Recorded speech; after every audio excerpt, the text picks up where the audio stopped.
Viewers welcome back in our program जी। Doctor साहब साडी पहली ईमेल आई है भैन शर्मिंदर कौर जी दी। ये लिखते हैं, मैं हांगकांग की आज़ादी की लड़ाई बारे बहुत पढ़ रही हाँ। चाइना ने सोशल नैटवर्किंग नूं ब्लॉक किया होया है, पर यह प्रदर्शनकारी होर साइटां की वरतों कर रहे हैं जो बहुतियां चर्चित नहीं हैं, जिवें कि इराक च होया सी। ये एक छोटा देश है पंजाब के हवाले नाल। मैनू अज अमृतसर के रंजीत एवेन्यू तो दुशहरे का सिद्धा प्रसारण देख के बड़ा दुख होया। ये मैं चढ़दी कला टाइम टीवी ते देखिया जो पटियाला तो चलता है। सारे सिख बच्चों ने इस विच हिस्सा लिया। होस्ट जसपाल पट्टी दा कज़न अरविंदर पट्टी सी। मुख मेहमान RSS दा राम माधव सी। बड़ा वड्डा शो सी। उच्चे अते मुखी होण दा माण उन्हां दे चेहरिਆਂ ते साफ दिसदा सी अते सिख पासे खड़े तमाशा देख रहे सन। ਕੀ ਇਹ ਸੱਚ ਹੈ ਕਿ ਅਮਰੀਕੀ ਸਰਕਾਰ ਨੇ ਸਾਲ 1999 ਚ ਸਰਦਾਰ ਹਰੀ ਸਿੰਘ ਨਲੂਆ ਦਾ ਬੁੱਤ ਲਾਉਣ ਦੀ ਪੇਸ਼ਕਸ਼ ਕੀਤੀ ਸੀ, ਕਿਉਂਕਿ ਉਹਨਾਂ ਨੇ ਹੀ ਅਫਗਾਨਾਂ ਨੂੰ ਮਾਤ ਦਿੱਤੀ ਸੀ। ਪਰ ਭਾਰਤ ਸਰਕਾਰ ਨੇ ਦੇਰੀ ਨਾਲ ਚੱਜ ਦਾ ਜਵਾਬ ਨਾ ਦਿੰਦਿਆਂ ਅਮਰੀਕਾ ਨੂੰ ਗਾਂਧੀ ਦਾ ਬੁੱਤ ਲਾਉਣ ਦੀ ਪੇਸ਼ਕਸ਼ ਕੀਤੀ। ਮੈਨੂੰ ਪਤਾ ਹੈ ਸਿੱਖਾਂ ਦੀ ਲੰਗਰ ਦੀ ਪ੍ਰਥਾ ਬਾਰੇ ਕੁਝ ਬੋਲਣਾ ਠੀਕ ਨਹੀਂ ਹੋਵੇਗਾ, ਪਰ ਹਰ ਰੋਜ਼ ਗੁਰੂ ਘਰਾਂ 'ਚ ਕਰੋੜਾਂ ਰੁਪਏ ਬਿਹਾਰੀਆਂ यूपी ਬੰਗਾਲ ਤੋਂ ਆਈ ਲੇਬਰ ਨੂੰ ਲੰਗਰ ਛਕਾਉਣ ਤੇ ਖਰਚੇ ਜਾਂਦੇ ਹਨ। ਇਹ ਲੋਕ ਮੂੰਹ 'ਚ ਤੰਬਾਕੂ ਲੈ ਕੇ ਆਉਂਦੇ ਹਨ ਅਤੇ ਸਿੱਖ ਕਿਸਾਨ ਹਰ ਰੋਜ਼ ਆਤਮ ਹੱਤਿਆ ਕਰ ਰਹੇ ਹਨ। ਪੰਜਾਬ ਦੇ ਸਾਰੇ ਗੁਰੂ ਘਰ ਇਹਨਾਂ ਬਾਹਰੋਂ ਆਏ ਲੋਕਾਂ ਨਾਲ ਭਰੇ ਹੁੰਦੇ ਹਨ ਜਿਨ੍ਹਾਂ ਨੂੰ ਸਿਰਫ ਲੰਗਰ ਤੱਕ ਮਤਲਬ ਹੈ। ਸ਼ਰਧਾ ਅਤੇ ਆਸਥਾ ਨਾਂ ਦੀ ਕੋਈ ਚੀਜ਼ ਨਹੀਂ ਹੈ।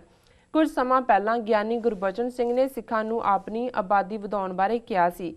ਸਾਰੀਆਂ ਅੰਗਰੇਜ਼ੀ ਅਤੇ ਪੰਜਾਬੀ ਅਖਬਾਰਾਂ ਨੇ ਭੰਡਿਆ ਕਿ ਲੋਕ ਵਿੱਤੀ ਭਾਰ ਨਹੀਂ ਚੁੱਕ ਸਕਣਗੇ, ਪਰ ਕੀ ਕਿਸੇ ਨੇ ਸੋਚਿਆ ਕਿ 30 ਸਾਲਾਂ 'ਚੋਂ ਹਿੰਦੂ ਆਬਾਦੀ 80 ਤੋਂ 125 ਕਰੋੜ ਵੱਧ ਗਈ ਹੈ। ਸਿੱਖ 2 ਕਰੋੜ ਹੀ ਹਨ। ਕਿਵੇਂ? ਇੰਟਰਨੈਟ ਤੇ ਇਸ ਹਿੰਦੂ ਬ੍ਰਿਗੇਡ ਨੂੰ ਨਜ਼ਰਅੰਦਾਜ਼ ਨਹੀਂ ਕੀਤਾ ਜਾ ਸਕਦਾ ਜੋ ਸਿੱਖਾਂ ਦੇ ਨਾਮ ਦੀਆਂ ਜਾਲੀ ID ਬਣਾ ਕੇ ਗੁੰਮਰਾਹ ਕਰਦੇ ਹਨ। ਨਤੀਜੇ ਵਜੋਂ ਨੌਜਵਾਨ ਸਿੱਖ ਪੁੱਠੇ ਸਿੱਧੇ ਜਵਾਬ ਦਿੰਦੇ ਹਨ, ਜੋ ਕਿ ਬੜਾ ਨਿਰਾਸ਼ਾਜਨਕ ਹੈ ਕਿ ਉਹ ਲੋਕ ਇਸ ਤਰ੍ਹਾਂ ਜਾਣਬੁੱਝ ਕੇ ਕਰਦੇ ਹਨ, ਉਕਸਾਉਂਦੇ ਹਨ। ਕਿਰਪਾ ਕਰਕੇ ਇਹਨਾਂ ਨੌਜਵਾਨ ਸਿੱਖਾਂ ਨੂੰ ਸੁਨੇਹਾ ਦਿਓ। ਅੱਜ ਕੱਲ੍ਹ ਦੀਆਂ ਪੰਜਾਬੀ ਫਿਲਮਾਂ 'ਚ ਪਤਾ ਨਹੀਂ ਕਿਉਂ ਕੋਨੇ ਮੋਨਿਆਂ ਨੂੰ ਸਰਦਾਰ ਜੀ ਕਿਹਾ ਜਾਂਦਾ ਹੈ। ਮੇਰੇ ਮੁਸਲਮਾਨ ਦੋਸਤਾਂ ਨੂੰ ਇਹ ਸਮਝਾਉਣਾ ਬੜਾ ਔਖਾ ਹੈ ਕਿਵੇਂ ਹਿੰਦੀ ਫਿਲਮਾਂ ਸਿੱਖਾਂ ਨੂੰ ਪਾਕਿਸਤਾਨ ਖਿਲਾਫ ਢਾਲ ਦਿਖਾਇਆ ਜਾਂਦਾ ਹੈ ਅਤੇ ਦੂਜੇ ਪਾਸੇ ਹੋਰ ਫਿਲਮਾਂ 'ਚ ਉਹਨਾਂ ਨੂੰ ਜੋਕਰ ਦਿਖਾਇਆ ਜਾਂਦਾ ਹੈ। ਸਾਰਾ ਪਾਕਿਸਤਾਨੀ ਮੀਡੀਆ ਸਿੱਖਾਂ ਦੇ ਉਲਟ ਹੈ। ਅੱਜ ਕੱਲ੍ਹ ਇੱਕ ਨਵਾਂ ਚੈਨਲ ਹੈ ਜ਼ਿੰਦਗੀ ਜੀ ਨੈਟਵਰਕ ਦਾ, ਜਿਹੜਾ ਪਾਕਿਸਤਾਨੀ ਸੀਰੀਅਲ ਦਿਖਾਉਂਦਾ ਹੈ। ਉਹ ਹਿੰਦੂਆਂ ਖਿਲਾਫ ਜੋ ਵੀ ਗੱਲਾਂ ਹੁੰਦੀਆਂ ਉਸ ਨੂੰ ਐਡਿਟ ਕਰ ਦਿੰਦੇ ਹਨ, ਪਰ ਸਿੱਖਾਂ ਦੇ ਮਾਮਲੇ 'ਚ ਇਹ ਨਹੀਂ ਕਰਦੇ। ਇੱਕ ਸ਼ੋਅ ਕਿਤਨੀ ਬਾਕੀ ਹੈ ਦੇ 26ਵੇਂ ਐਪੀਸੋਡ 'ਚ ਦਿਖਾਇਆ ਗਿਆ ਹੈ ਕਿ ਕਿਵੇਂ ਮਹਾਰਾਜਾ ਰਣਜੀਤ ਸਿੰਘ ਜੀ ਦੀ ਸਮਾਧੀ ਅਪਰਾਧੀਆਂ ਵੱਲੋਂ ਵਰਤੀ ਜਾਂਦੀ ਹੈ ਤੇ ਹੋਰ ਵੀ ਉਦਾਹਰਨਾਂ ਹਨ। ਧੰਨਵਾਦ ਜੀ ਡਾਕਟਰ ਸਾਹਿਬ। ਭੈਣ ਜੀ ਸ਼ਰਮਿੰਦਰ ਕੌਰ ਜੀ ਦਾ ਬਹੁਤ ਬਹੁਤ ਧੰਨਵਾਦ। ਉਹਨਾਂ ਨੇ ਸਾਨੂੰ ਬੜੀ ਗਿਆਨ ਭਰਪੂਰ ਲਿਖਤ ਭੇਜੀ ਹੈ ਜੀ। ਉਹਨਾਂ ਨੇ ਕਾਫੀ 4-5 ਨੁਕਤੇ ਉਠਾਏ ਨੇ। ਹਾਂਗਕਾਂਗ ਦੇ ਵਿੱਚ ਜਿਵੇਂ ਸਕੂਲੀ ਜਾਂ ਕਾਲਜ ਯੂਨੀਵਰਸਿਟੀਆਂ ਦੇ ਬੱਚਿਆਂ ਨੇ ਖਾਸ ਤੌਰ 'ਤੇ ਇਹਨਾਂ ਪ੍ਰੋਟੈਸਟ ਨੂੰ ਲੀਡ ਕੀਤਾ ਹੈ। ਉਹਨਾਂ ਦੀਆਂ ਆਪਣੀਆਂ ਮੰਗਾਂ ਨੇ ਔਰ ਖਾਸ ਤੌਰ 'ਤੇ ਉਹਨਾਂ ਦਾ ਇਹ ਕਹਿਣਾ ਹੈ ਵੀ 1998 ਵਿੱਚ ਸ਼ਾਇਦ ਜਦੋਂ ਹਾਂਗਕਾਂਗ ਜਿਹੜਾ ਬ੍ਰਿਟਿਸ਼ ਨੇ ਹਵਾਲੇ ਕੀਤਾ ਚਾਈਨਾ ਦੇ, ਅਤੇ ਜਿਹੜੀਆਂ ਮੁੱਢਲੀਆਂ ਸ਼ਰਤਾਂ ਸੀ ਕਿ ਕਿੱਥੇ ਕੋਈ ਇੰਟਰਫੀਅਰ ਨਹੀਂ ਕਰਨਗੇ ਵੀ ਉਹਨਾਂ ਨੂੰ ਵਾਇਲੇਟ ਕੀਤਾ ਜਾ ਰਿਹਾ ਜੀ। ਹਾਲਾਂਕਿ ਹੁਣ ਜਦੋਂ ਇੱਕ ਕੁਛ ਦਿਨ ਪਹਿਲਾਂ ਦੀ ਆਈ ਹੋਈ ਹੈ ਈਮੇਲ, ਉਦੋਂ ਤਾਂ ਕਾਫੀ ਜ਼ੋਰ ਸੀ, ਪਰ ਸਰਕਾਰ ਨੇ ਫਿਰ ਸਰਕਾਰਾਂ ਹੁੰਦੀਆਂ ਨੇ, ਗੱਲਬਾਤ ਦਾ ਉਹਨਾਂ ਨੇ ਸੁੱਟਿਆ ਪਾਸਾ ਔਰ ਫਿਰ ਹੁਣ ਪ੍ਰੋਟੈਸਟ ਜਿਹੜੇ ਨੇ ਕਾਫੀ ਨੰਬਰ ਘਟ ਗਿਆ ਔਰ ਹੌਲੀ ਸ਼ਾਇਦ ਉਹਨਾਂ ਨੇ ਕਾਲ ਆਫ ਕਰ ਦਿੱਤਾ ਹੈ। ਲੇਕਿਨ ਇਹਦੇ ਤੋਂ ਇੱਕ ਗੱਲ ਜ਼ਰੂਰ ਸਾਹਮਣੇ ਆਈ ਕਿ ਵੀ ਜਿਹੜੀ ਰਿਜ਼ੈਂਟਮੈਂਟ ਹੈ ਉਹ ਹੈ ਔਰ ਚੀਨ ਦੀ ਸਰਕਾਰ ਨੂੰ ਸੂਨਰ ਔਰ ਲੇਟਰ ਇਸ ਨੂੰ ਚੰਗੇ ਢੰਗ ਨਾਲ ਹੈਂਡਲ ਕਰਨਾ ਪਏਗਾ। ਬਹੁਤ ਚੰਗੀ ਗੱਲ ਹੈ ਜਿਸ ਕਿਸਮ ਦਾ ਮਾਹੌਲ ਬਣ ਰਿਹਾ ਸੀ। ਮੇਰੇ ਮਨ 'ਚ ਫੀਅਰ ਸੀ ਕਿ ਕਿਤੇ ਤਿਨੇਮੈਨ ਸਕੇਅਰ ਵਾਲੀ ਗੱਲ ਦੁਹਰਾਈ ਨਾ ਜਾਏ, ਜਿਵੇਂ ਇਸ ਤਿਨੇਮੈਨ ਸਕੇਅਰ ਦੇ ਵਿੱਚ ਫਿਰ ਹਜ਼ਾਰਾਂ ਸਟੂਡੈਂਟਸ ਜਿਹੜੇ ਪ੍ਰੋ ਡੈਮੋਕ੍ਰੇਸੀ ਲੱਗੇ ਸੀ ਉਹਨਾਂ ਦਾ ਕਿਵੇਂ ਉਹਨਾਂ ਨੂੰ ਕ੍ਰਸ਼ ਕੀਤਾ ਗਿਆ, ਪਰ ਐਟਲੀਸਟ ਫਾਈਨਲ ਕਨਫਰੰਟੇਸ਼ਨ ਅਵੋਇਡ ਹੋਈ। ਪਰ ਭੈਣ ਜੀ ਨੇ ਜਿਹੜੀ ਇਸ ਹਵਾਲੇ ਨਾਲ ਗੱਲ ਕੀਤੀ, ਉਹਨਾਂ ਨੇ ਸੋਸ਼ਲ ਨੈਟਵਰਕਿੰਗ ਨੂੰ ਕਿਵੇਂ ਅਸੀਂ ਹਾਂਗਕਾਂਗ ਮਾਡਲ ਦੇ ਲਿਹਾਜ਼ ਨਾਲ ਪੰਜਾਬ 'ਚ ਇਸਤੇਮਾਲ ਕਰ ਸਕਦੇ ਹਾਂ ਕਿ ਪੰਜਾਬ 'ਚ ਜਿਵੇਂ ਇਨਫੋਰਮੇਸ਼ਨ ਬਲੌਕ ਕੀਤੀ ਜਾਂਦੀ ਹੈ ਜਾਂ ਭਵਿੱਖ ਦੀ ਕਿਸੇ ਵੀ ਸਾਡੀ ਐਜੀਟੇਸ਼ਨ ਦੇ ਲਈ ਜਿਹੜਾ ਬੜਾ ਵੈਲਕਮ ਸੁਜੈਸ਼ਨ ਹੈ ਜੀ। ਅੰਮ੍ਰਿਤਸਰ ਤੋਂ ਦੁਸਹਿਰੇ ਦਾ ਸਿੱਧਾ ਪ੍ਰਦਰਸ਼ਨ ਔਰ ਜਿਹੜਾ ਸਿੱਖ ਬੱਚਿਆਂ ਦੀ ਸ਼ਮੂਲੀਅਤ ਔਰ ਹਿੰਦੂ ਪ੍ਰਾਈਡ RSS ਦਾ ਰਾਮ ਮਾਧਵ ਉਹਨੂੰ ਪ੍ਰੀਜ਼ਾਈਡ ਕਰ ਰਿਹਾ ਔਰ ਈਵਨ ਹੋਸਟ ਜਿਹੜੇ ਨੇ ਪੇਸ਼ਾਵਰ ਲੋਕ ਨੇ, ਇਹਨਾਂ ਨੂੰ ਤੁਸੀਂ ਦੁਸਹਿਰੇ 'ਤੇ ਲੈ ਜਾਓ, ਈਦ 'ਤੇ ਲੈ ਜਾਓ, ਗੁਰਪੁਰਬ 'ਤੇ ਲੈ ਜਾਓ, ਕਿਸੇ ਸਪੋਰਟਸ ਟੂਰਨਾਮੈਂਟ ਇਹਨਾਂ ਨੇ ਪੈਸੇ ਲੈਣੇ ਨੇ, ਸੌਦਾ ਕੀਤਾ ਹੁੰਦਾ। ਇਹਨਾਂ ਦਾ ਕੋਈ ਜਿਹੜੀ ਹੈ ਆਪਣੀ ਕਨਵਿਕਸ਼ਨ ਨਹੀਂ ਹੈ, ਪਰ ਕਿਉਂਕਿ ਜਦੋਂ ਕੋਈ ਵੀ ਸਿੱਖ ਸ਼ਕਲੋ ਸੂਰਤ ਵਾਲਾ ਕਿਤੇ ਵੀ ਇਸ ਕਿਸਮ ਦੇ ਜਾ ਕੇ ਹੁਣ ਭੇਟਾਂ ਗਾਉਣ ਲੱਗ ਗਏ ਨੇ, ਜਗਰਾਤਿਆਂ 'ਚ ਹੁੰਦੇ ਨੇ ਪੈਸੇ ਲੈ ਕੇ ਇਹ ਗਾਇਕ ਕਿਸਮ ਦੇ ਲੋਕ, ਸੋ ਇਹ ਬਿਲਿਟਲ ਕਰਦੇ ਨੇ, ਪਰ ਇਹਨਾਂ 'ਤੇ ਸਾਡਾ ਕੋਈ ਬਹੁਤਾ ਕੰਟਰੋਲ ਨਹੀਂ ਹੈ। ਪਰ ਇਹਦੇ 'ਚ ਕੋਈ ਸ਼ੱਕ ਨਹੀਂ, ਜਿਵੇਂ ਅਸੀਂ ਪਹਿਲਾਂ ਵੀ ਕਿਹਾ ਵੀ ਇਸ ਵਾਰ ਦੁਸਹਿਰੇ ਨੂੰ ਉਹਨਾਂ ਨੇ ਬਿਲਕੁਲ ਇੱਕ ਨੈਸ਼ਨਲ ਡੇ ਦੀ ਤਰ੍ਹਾਂ ਮਨਾਇਆ ਔਰ ਜਿਸ ਤਰੀਕੇ ਨਾਲ ਸੋਸ਼ਲ ਨੈਟਵਰਕਿੰਗ, ਦੂਰਦਰਸ਼ਨ ਔਰ ਬਾਕੀ ਸਾਰੇ ਜਿੰਨੇ ਵੀ ਮੀਡੀਆ ਆਊਟਲੈਟ ਨੇ, ਭਾਰਤੀ ਦੂਰਦਰਸ਼ਨ ਨੂੰ ਵੀ ਐਕਟੀਵੇਟ ਕੀਤਾ, ਈਵਨ RSS ਦੇ ਮੋਹਨ ਭਾਗਵਤ ਦੀ ਸਪੀਚ ਡਾਇਰੈਕਟਲੀ 70 ਮਿੰਟ ਦੀ ਨਾਗਪੁਰ ਤੋਂ ਰਿਲੇ ਹੋਈ ਜੀ। ਸੋ ਉਹਦੇ ਥੱਲੇ ਉਹਨਾਂ ਨੇ ਦੁਸਹਿਰੇ ਨੂੰ ਬਹੁਤ ਵੱਡਾ ਰਿਪਬਲਿਕ ਡੇ ਜਾਂ 15 ਅਗਸਤ ਜਿਵੇਂ ਮਨਾਉਂਦੇ ਸੀ ਉਸ ਲੈਵਲ ਤੇ ਲੈ ਗਏ, ਕਿਉਂਕਿ ਇਹ ਹਿੰਦੂਤਵਾ ਦਾ ਜਿਹੜਾ ਇੱਕ ਬੜਾ ਐਪੀਟੋਮ ਬਣ ਜਾਂਦਾ ਹੈ ਔਰ RSS ਲਈ ਹੋਰ ਵੀ ਅਹਿਮੀਅਤ ਰੱਖਦਾ ਹੈ ਕਿਉਂਕਿ RSS ਦੀ ਸਥਾਪਨਾ ਹੀ ਦੁਸਹਿਰੇ ਵਾਲੇ ਦਿਨ ਹੋਈ ਸੀ 1925 ਚ ਜੀ। ਬਾਕੀ ਉਹਨਾਂ ਨੇ ਇਹ ਕਿਹਾ ਕਿ 1999 ਚ ਉਹਨਾਂ ਨੇ ਪੁੱਛਿਆ ਰਾਦਰ ਕਿ ਵੀ ਅਮਰੀਕਾ ਨੇ ਇਹ ਖਾਹਿਸ਼ ਜ਼ਾਹਿਰ ਕੀਤੀ ਸੀ, ਇਹਨਾਂ ਨੇ ਸਪੌਟ ਤਾਂ ਨਹੀਂ ਲਿਖਿਆ, ਪਰ ਪਹਿਲੀ ਵਾਰ ਮੈਂ ਇਸ ਦੇ ਜਿਹੜਾ ਇੱਕ ਕਮੇਡੀਅਨ ਹੈ ਪੰਜਾਬੀ ਦਾ ਗੁਰਪ੍ਰੀਤ ਘੁੱਗੀ ਜੀ, ਉਹਦਾ ਇੱਕ ਕਿਉਂਕਿ ਉਹ ਘੁੰਮ ਰਹੀ ਸੀ ਉਹਦੀ ਨਿੱਕੀ ਜਿਹੀ ਸਪੀਚ ਕਿ ਜੀ ਬੜੀ ਭਾਵਪੂਰਤ ਸਿੱਖੀ ਨਾਲ ਰਿਲੇਟਡ ਕੈਨੇਡਾ 'ਚੋਂ ਕਿਤੇ ਉਹਨੇ ਐਡਰੈਸ ਕੀਤਾ, ਉਹਦੇ 'ਚ ਉਹਨੇ ਕਿਹਾ ਸੀ ਕਿ ਜੀ ਇਹ ਦੇਖੋ ਆਪਣੀ ਕੌਮ ਨੂੰ ਉਹ ਕਰਸ ਕਰ ਰਿਹਾ ਸੀ ਕਿ ਜੀ ਉਹਨਾਂ ਨੇ ਮੰਗਿਆ ਸੀ ਬੁੱਤ ਅਮਰੀਕਾ ਵਾਲਿਆਂ ਨੇ ਹਰੀ ਸਿੰਘ ਨਲੂਏ ਦਾ ਕਿ ਜੀ ਉਹਨਾਂ ਨੇ ਲਫੇਤ ਪਾਰਕ ਚਲਾਉਣਾ ਹੈ ਸਾਹਮਣੇ ਵਾਈਟ ਹਾਊਸ 'ਤੇ ਔਰ ਉਹਨਾਂ ਨੇ ਉਹਨਾਂ ਨੂੰ ਬੁੱਤ ਹੀ ਨਹੀਂ ਭੇਜਿਆ ਜਾਂ ਦਿੱਤਾ ਔਰ ਸ਼ਾਇਦ ਇਹੀ ਖਬਰ ਹੁਣ ਕਿਸੇ ਹੋਰ ਹਵਾਲੇ ਨਾਲ ਭਾਰਤ ਸਰਕਾਰ ਵੱਲੋਂ ਬਲੌਕ ਕਰਨ ਦੀ ਲਾਈਨ 'ਤੇ ਹੈ ਕਿ ਉਹਨਾਂ ਨੇ ਮੰਗਿਆ, ਅਮਰੀਕਾ ਲਾਉਣਾ ਚਾਹੁੰਦਾ ਸੀ ਹਰੀ ਸਿੰਘ ਨਲੂਏ ਦਾ, ਲੇਕਿਨ ਭਾਰਤ ਸਰਕਾਰ ਨੇ ਗਾਂਧੀ ਦਾ ਭੇਜ ਦਿੱਤਾ। ਮੈਂ ਸਮਝਦਾ ਵੀ ਇਸ ਕਿਸਮ ਦੀਆਂ ਖਬਰਾਂ 'ਚ ਕੋਈ ਬਹੁਤਾ ਦਮ ਨਹੀਂ ਹੈ ਜਾਂ ਇਹ ਠੀਕ ਖਬਰਾਂ ਨਹੀਂ ਨੇ। ਜੇ ਅਮਰੀਕਾ ਨੇ ਹਰੀ ਸਿੰਘ ਨਲੂਏ ਦਾ ਬੁੱਤ ਲਾਉਣਾ ਹੈ ਤੇ ਉਹਨਾਂ ਨੂੰ ਹਰੀ ਸਿੰਘ ਨਲੂਆ ਭਾਰਤ ਜਾਂ ਪੰਜਾਬ ਜਾਂ ਸਿੱਖਾਂ ਨੂੰ ਬਿਲੋਂਗ ਕਰਦੇ।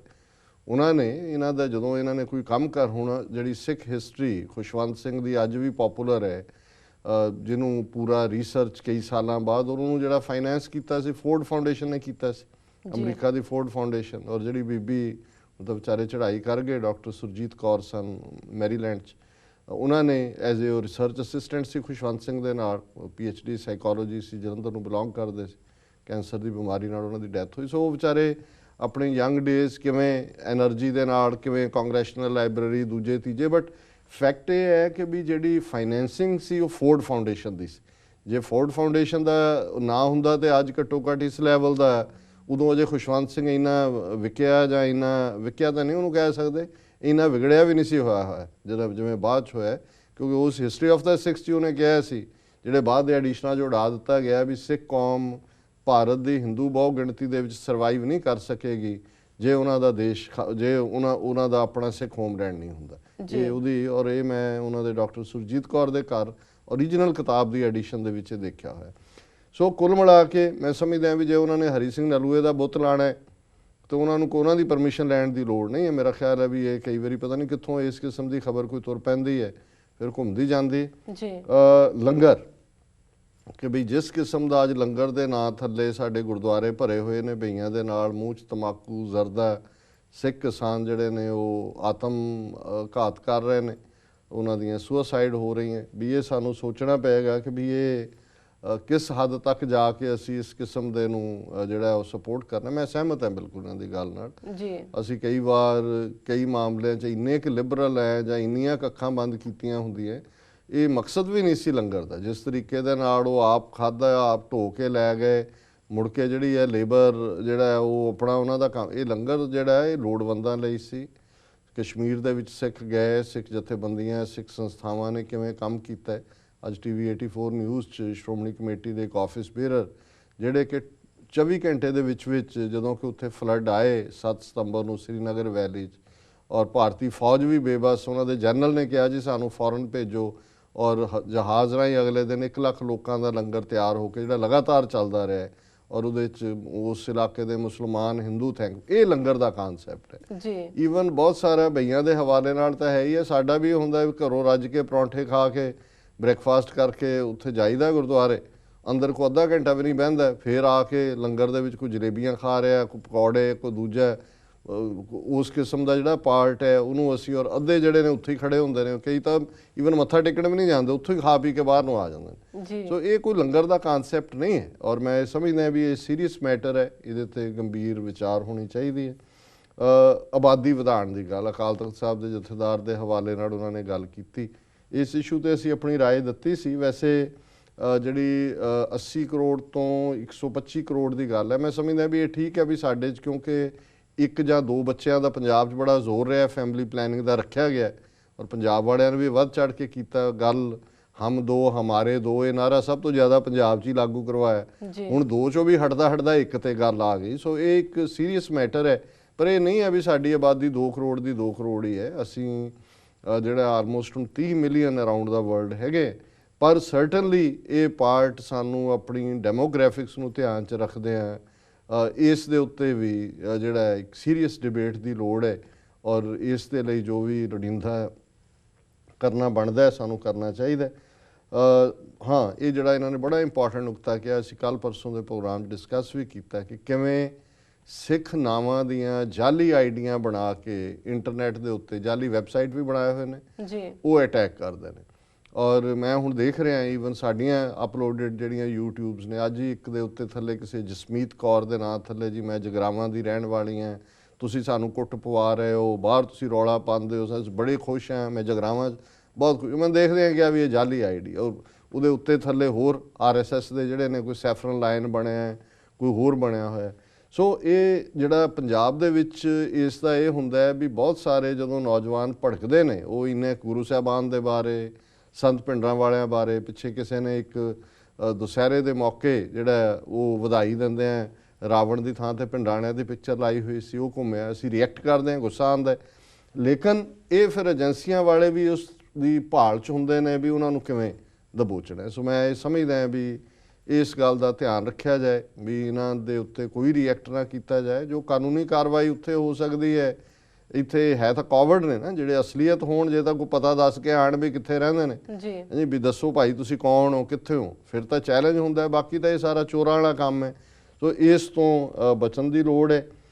ਪੰਜਾਬੀ ਫਿਲਮਾਂ ਦੇ ਰਾਹੀਂ ਕਿਵੇਂ ਮਿਸਯੂਜ਼ ਹੁੰਦਾ ਹੈ, ਜਾਂ ਜੋਕਰ ਬਣਾਇਆ ਹੁੰਦਾ ਜਾਂ ਮੁਸਲਮਾਨਾਂ ਦੇ ਖਿਲਾਫ, ਜਿਵੇਂ ਬਾਰਡਰ ਫਿਲਮ ਤੇ ਕੋਈ ਧਰਮਿੰਦਰ ਦੇ ਮੁੰਡੇ ਤੇ ਕੋਈ ਦੂਜੇ ਆਪਣੇ ਆਪ ਨੂੰ ਉਹਨਾਂ ਨੂੰ ਸੂਟ ਕਰਦਾ। ਜਿਹੜੇ ਹਿੰਦੂ ਬਹੁ ਗਿਣਤੀ ਹੈ ਵੀ ਉਹਨਾਂ ਨੂੰ ਮੁਸਲਮਾਨਾਂ ਦੇ ਖਿਲਾਫ, ਪਾਕਿਸਤਾਨ ਦੇ ਖਿਲਾਫ ਰੱਖਣ ਲਈ ਉਹਨਾਂ ਦੀ ਸਿੱਖ ਸ਼ਕਲੋ ਸੂਰਤ ਵਰਤਦੇ ਨੇ, ਸਿੱਖ ਸ਼ਬਦਾਂ ਦਾ ਇਸਤੇਮਾਲ ਕਰਦੇ ਨੇ। ਔਰ ਜਿਹੜਾ ਇਹ ਨਵੀਂ ਜਿਹੜੀ ਜਾਣਕਾਰੀ ਇਹਨਾਂ ਨੇ ਦਿੱਤੀ ਹੈ ਵੀ ਜਿਹੜੇ ਪਾਕਿਸਤਾਨੀ ਸੀਰੀਅਲ ਹੁਣ ਚੱਲ ਰਹੇ ਨੇ, ਹਿੰਦੂਆਂ ਬਾਰੇ ਜੇ ਕੁਝ ਹੁੰਦਾ ਉਹ ਐਡਿਟ ਹੁੰਦਾ, ਅਤੇ ਸਿੱਖਾਂ ਬਾਰੇ ਉਹ ਭੜਕਾਟ ਵਾਲਾ ਕਿਉਂਕਿ ਇਹ ਉਹਨਾਂ ਦਾ ਜੇ ਪਤਾ ਨਹੀਂ ਬ੍ਰਹਮ ਅਸਤਰ ਕੋਈ ਹੈ ਸੀ ਕਿ ਨਹੀਂ ਸੀ, ਲੇਕਿਨ ਇਹ ਬ੍ਰਹਮ ਅਸਤਰ ਜ਼ਰੂਰ ਹੈ ਸਿੱਖਾਂ ਨੂੰ ਮੁਸਲਮਾਨਾਂ ਦੇ ਨਾਲ ਪੜ੍ਹਾਉਣਾ, ਇਹ ਉਹਨਾਂ ਦਾ ਅਸਤਰ ਹੈ। ਔਰ ਜੇ ਉਹਨਾਂ ਦਾ ਬ੍ਰਹਮ ਅਸਤਰ ਹੈ ਤਾਂ ਸਾਡਾ ਇਹ ਸਭ ਤੋਂ ਜ਼ਿਆਦਾ ਪਾਵਰਫੁਲ ਨਿਊਕਲੀਅਰ ਹਥਿਆਰ ਹੋਣਾ ਚਾਹੀਦਾ ਹੈ ਕਿ ਸਿੱਖਾਂ ਮੁਸਲਮਾਨਾਂ ਦੀ ਰਿਲੇਸ਼ਨਸ਼ਿਪ ਸੀਮੈਂਟ ਹੋਣੀ। ਪਾਕਿਸਤਾਨ, ਖਾਲਿਸਤਾਨ ਸਾਡੇ ਨੇਬਰਿੰਗ ਕੰਟਰੀਜ਼ ਔਰ ਇੱਕ ਦੂਸਰੇ ਪ੍ਰਤੀ, ਔਰ ਅਸੀਂ ਇਹਨਾਂ ਪ੍ਰੋਟੈਸਟ ਦੇ ਵਿੱਚ ਦੇਖਿਆ ਜਦੋਂ ਸਿੱਖ ਜਾ ਕੇ ਕਸ਼ਮੀਰੀਆਂ ਨਾਲ ਖਲੋਂਦੇ ਨੇ, ਉਹਨਾਂ ਨੂੰ ਗਸ਼ ਪੈ ਜਾਂਦੀ ਹੈ ਵੀ ਇਹ ਕੀ ਹੋ ਗਿਆ। ਸੋ ਜੇ ਦੁਸ਼ਮਣ ਨੂੰ ਲੱਗਦਾ ਹੈ ਕਿ ਵੀ ਉਹਨਾਂ ਦੇ ਲਈ ਇਹ ਟੈਕਟਿਕ ਹੈ, ਉਹ ਫਿਲਮਾਂ ਰਾਹੀਂ ਇਸਤੇਮਾਲ ਕਰਨ, ਸੀਰੀਅਲ ਰਾਹੀਂ ਕਰਨ, ਮੋਨੇ ਨੂੰ ਸਰਦਾਰ ਜੀ ਬਣਾ ਦੇਣ, ਸਰਦਾਰਾਂ ਦੇ ਜੋਕ ਲਿਆਉਣ, ਉਹ ਵੀ ਉਹਨਾਂ ਨੂੰ ਲੱਗਦਾ ਵੀ ਇਹਨਾਂ ਨੂੰ ਰਿਡੀਕਿਊਲ ਕਰੋ। But at the same time ਇਹ ਜਿਹੜਾ ਪਾਕਿਸਤਾਨ ਵਿੱਚ ਵੀ ਕੁਛ ਨਾ ਕੁਛ ਬੇਵਕੂਫ ਤਬਕਾ ਜਿਹੜਾ ਫਿਲਮ ਇੰਡਸਟਰੀ 'ਚ ਰਿਹਾ ਜਾਂ ਹੈਗਾ, ਬਟ ਕਾਫੀ ਜਿਹੜੇ ਨੇ ਇਸ ਗੱਲ ਨੂੰ ਸਮਝਦੇ ਨੇ, ਉਹਨਾਂ ਨੂੰ ਇਹ ਸਮਝ ਆਉਣੀ ਸ਼ੁਰੂ ਹੋਈ ਹੈ ਕਿ ਵੀ ਸਿੱਖ ਕਰੈਕਟਰ ਡਿਫਰੈਂਟ ਹੈ ਇਹਨਾਂ ਨਾਲੋਂ। ਇਹ ਜਿਹੜੇ ਨੇ ਸਿੱਖ ਕਰੈਕਟਰ ਨੂੰ, ਸਿੱਖ ਨਾਂ ਨੂੰ ਇਸਤੇਮਾਲ ਕਰਕੇ ਐਂਟਾਈ ਮੁਸਲਿਮ ਲਾਈਨ ਰੱਖਦੇ ਨੇ, ਔਰ ਇਸ ਕਿਸਮ ਦਾ ਈਵਨ ਜਾਲੀ ਆਈਡੀਜ਼ ਦੇ ਹਵਾਲੇ ਨਾਲ ਵੀ ਹੈ।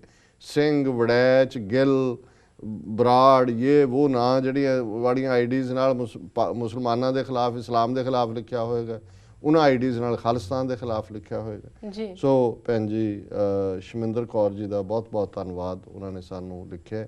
ਜੀ ਵੀ ਆਰ ਰੀਅਲੀ ਥੈਂਕਫੁਲ ਜੀ ਫॉर ਹਰ ਰਾਈਟਿੰਗਸ। ਜੀ ਡਾਕਟਰ ਸਾਹਿਬ, ਵੇਲਾ ਵੀ ਹੋ ਗਿਆ ਬ੍ਰੇਕ ਤੇ ਜਾਣ ਦਾ। ਵਿਊਅਰਸ, ਵਿਚਾਰਾਂ ਦਾ ਸਿਲਸਿਲਾ ਇਸ ਤਰ੍ਹਾਂ ਚੱਲਦਾ ਰਹੇਗਾ। ਮਿਲਦੇ ਹਾਂ ਛੋਟੇ ਵਕਫੇ ਤੋਂ ਬਾਅਦ।